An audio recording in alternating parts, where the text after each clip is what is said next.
I am just giving you an overview of the law, and the reason I am giving it to you is, just this morning we were discussing that the sexual harassment law is a very young law.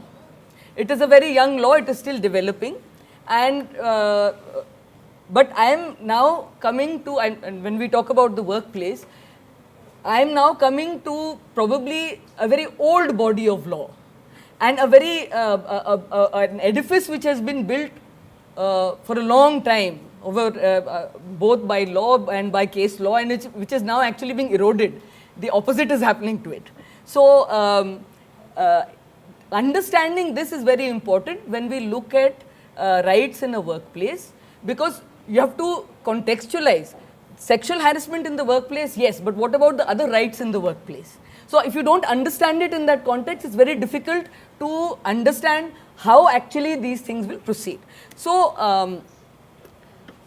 normally when we talk about the workplace, what we have been discussing, the examples, private sector companies, government offices, it's more of that nature. But when we really look at the laboring class, the toiling class of women, that is by far the largest section of women. And among the women, you look at this, that the largest proportion of them are in agriculture actually, in farming, and then manufacturing, it's actually coming down. Earlier it was 11%, now it's coming down. Then a large proportion are in construction, domestic workers, and now the most difficult category, home-based work. If you go to Delhi, in all the bastis of Delhi, you find people sticking bindis, you find them making agarbattis, you find them stapling packets, and a huge chain coming from maybe some multinational, even making small parts of the motor for Maruti. These things are being put down in a chain where it's difficult to say who is the employer. And these people are working for far more than 7 hours, maybe along with their children and their entire family, and not even being able to make 35 to 40 rupees a day, far from the minimum wage. So these are the women we are talking about. Really, what are the laws which are there to protect them? One thing one must remember about labor law is, labor is one section of the people who have actually been able to develop a jurisprudence. The labor jurisprudence has been well developed. Still today, we really don't have, we are just beginning to develop a jurisprudence, for example, for the tribal people through PISA and through other Forest Rights Act, etc. But this was an existing one, and it has been got through very long struggles. And presently, the labor law jurisprudence is really facing certain kinds of challenges. One thing is that the existing labor laws are really not being implemented. So there's a problem of implementation of the existing laws. Secondly, you're consistently seeing the pressure for labor reform, and that labor reform is not so much in favor of labor, but rather taking away from many rights of labor. So labor laws are being changed in a way which at least I feel are very prejudicial to labor. Secondly, since the globalization era, since the early 90s, the kind of judgments that have been coming down from the courts, shifting the burden of proof to the workmen, many ways, even before the laws had changed, already the mindsets have begun to change. So that is also coming as an obstacle now for us in the ways we interpret labor laws. And now there are entire sections which probably need new kinds of legislation. Home-based workers, where is the legislation to deal with home-based workers? So now we also have a challenge that to cover all the different categories of labor, what are the kind of legislations we're going to need? And why is this implementation so poor? What are the various reasons why the implementation is poor? The one thing that is central to any labor law is establishing the employer-employee relationship. Because who's going to be liable? The employer is going to be liable.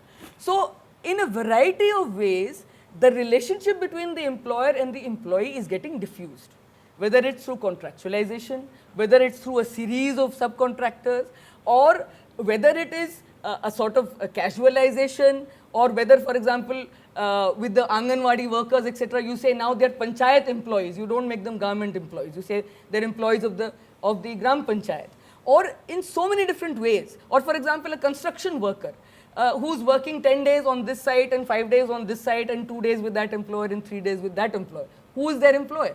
So these are the problems which are there. So the diffusing of the employer-employee relationship.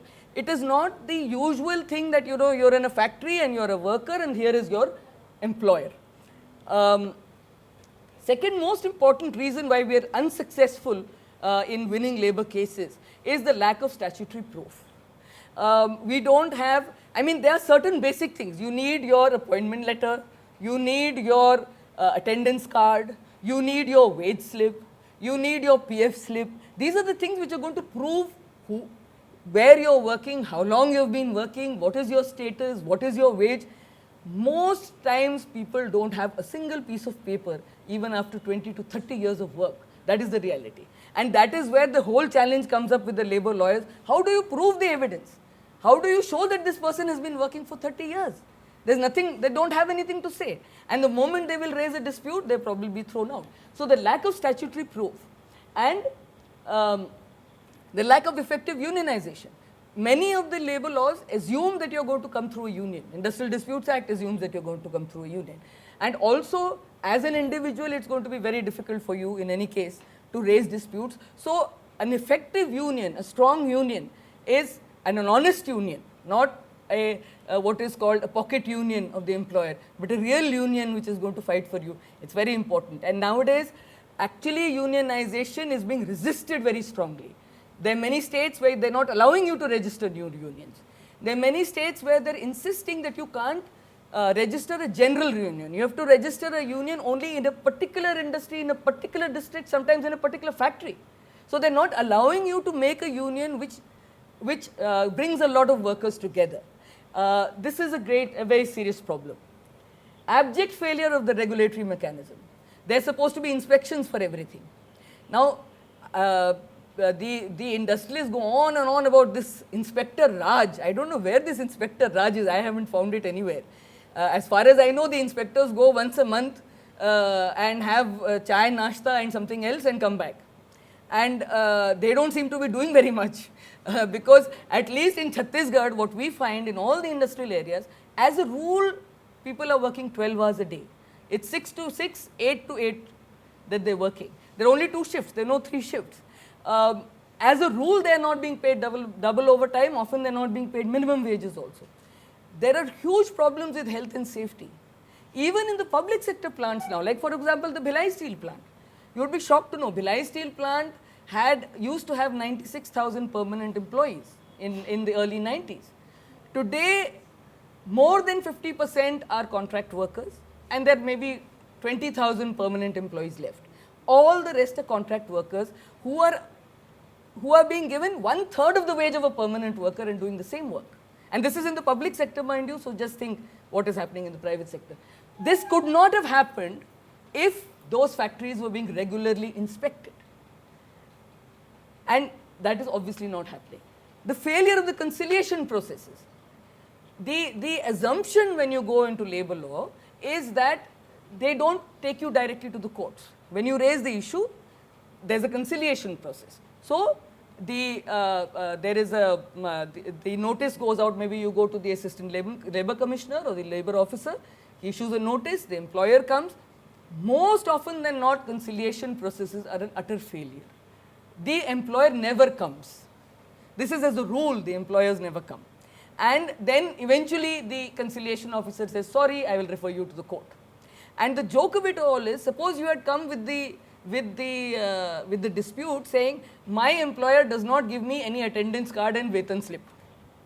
Okay, now notice is issued, employer doesn't come once, twice, then they say, oh, now go to the court. Then when I go to the court, they say, oh, so where is the documentary proof? That's what I had come for.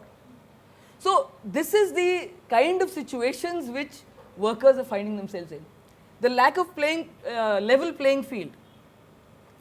Not so much in the labor courts. One issue which was coming up was about whether lawyers should be allowed to represent. Actually, in the labor law, for example, lawyers are technically not supposed to represent. You have to take permission from the court to represent. But what happens is, as a rule, the industrialists, the employers always have very good lawyers because they can afford to pay, they can afford litigation. So they have very good lawyers, so you don't have a choice, you have to have a lawyer. That's how I became a lawyer. I was not a lawyer, I was a trade unionist. I had to become a lawyer because there were so many big lawyers coming from the other side. So, these are the challenges which we are facing today generally in the field of labour law. Now, one of the oldest and the basic laws in the labour law was the Factories Act, and the Factories Act is the act which actually sets down certain very basic things. How many hours are you supposed to work?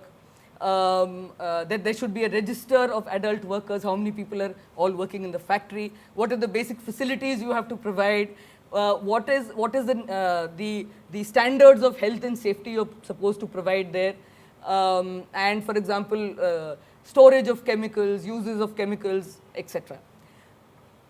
One big problem with the Factories Act is, suppose these things are not being done. Who can complain? The inspector complains, not the worker. So if the inspector doesn't choose to complain, then that is the end of the story. But today, even in this Factories Act, you are finding such serious situations. I mean, I have just given the example here of the Rana Plaza incident of Bangladesh.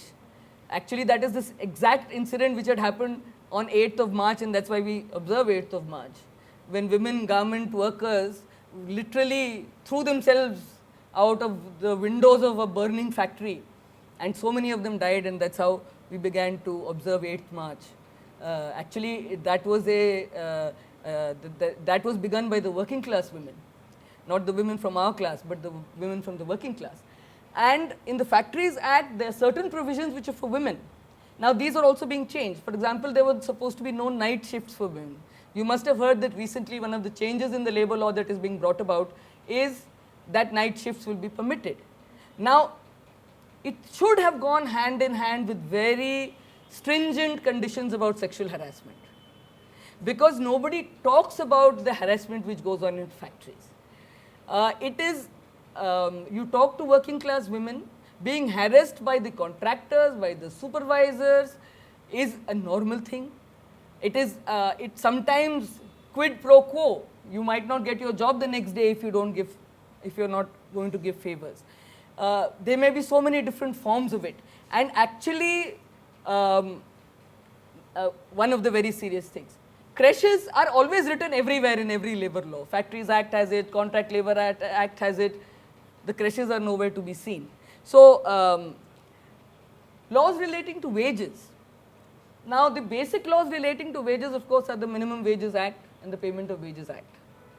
Again, in these cases, of course, in these cases, even a worker can complain, a worker through the union can complain. But one of the very serious problems is, you see, every one of these acts provides for maintaining registers. There's supposed to be a payment register. There is supposed to be attendance register. Recently, you might have heard in the Lok Sabha that there was a law passed exempting establishments from maintaining registers if they are below a certain number of workers, I think below 100. They don't need to maintain registers anymore. Where are we as labour lawyers going to get proof that a person attended so many days? Where are we going to get the proof what wage they were being paid? So, this as it is, there is no statutory proof, and then exempting the establishments from maintaining registers is going to be a very serious thing. Now, there are two acts which have been on the statute book for a long, long time.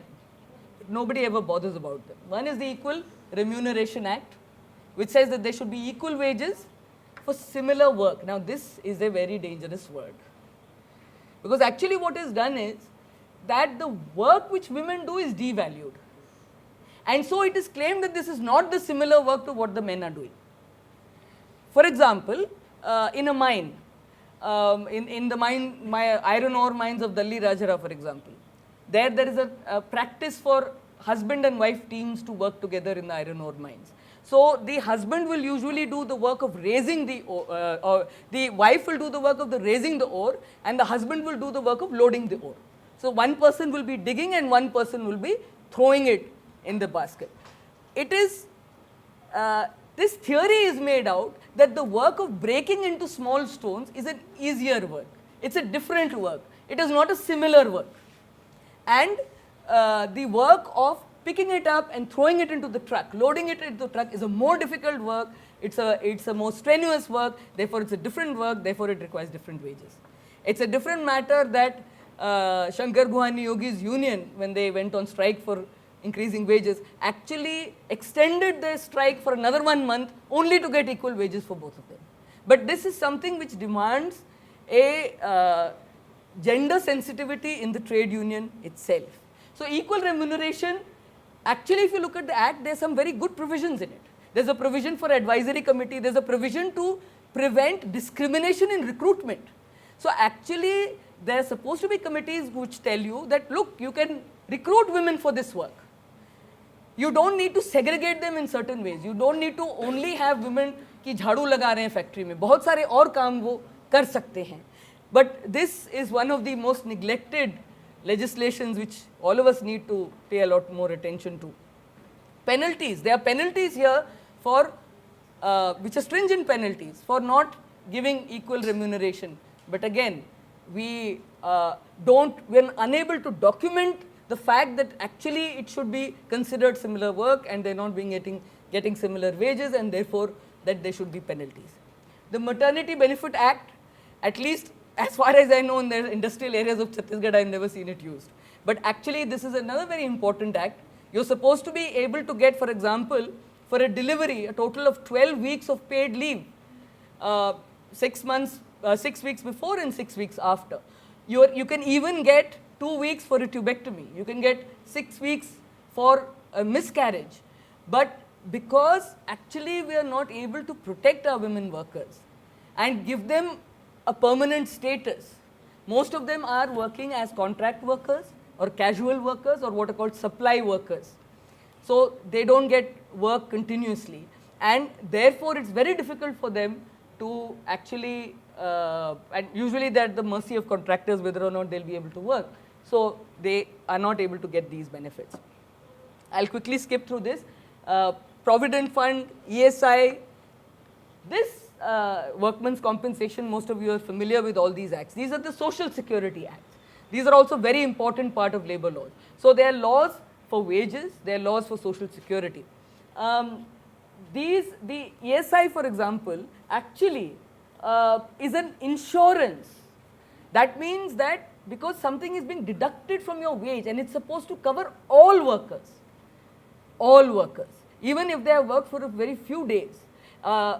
When your ESI is deducted and a card is made which also covers your family, then because it is in the nature of insurance, what you're paying from your wage, so you should actually be getting sickness benefits, maternity benefits, disablement benefits. Practically what happens? Practically what happens is the ESI is deducted, but often the employers who are supposed every quarter, they are supposed to deposit their share of the ESI. If they don't do it, your cards don't get ratified, and if your cards don't get ratified, you don't get the benefit. And there is no mechanism which the unions or the workers have to ensure that they do this. So practically the ESI hospitals, for example, most of the time we find that they don't have adequate facilities.